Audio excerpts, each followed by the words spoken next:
everybody out there, Heath Childs. I just want to take a moment to talk to you about a product I found that's helped me kind of get to a plateau. I kind of reached a plateau on my weight loss, and the name of that product is Thinnergy.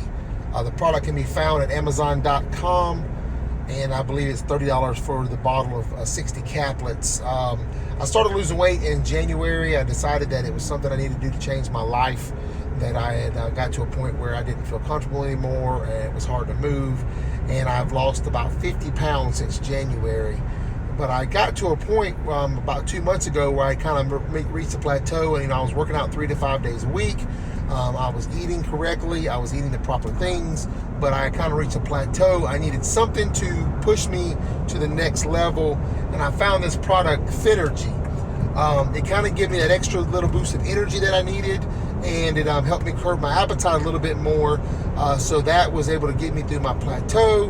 And I've lost 15 pounds on it since started taking Thinnergy. So I said I'm right at 50 pounds lost since January.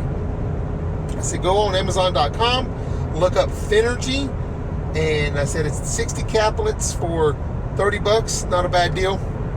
It will give you that extra boost of energy you need, and it will help you get to some things that you didn't know you could do. If you have any questions, feel free to reach out on Twitter at Heath Childs, or on Instagram at The Goat Knows. Until next time, thanks guys. So if you're looking to lose weight and get in shape, then try Thinnergy today. There's an Amazon link in the description below.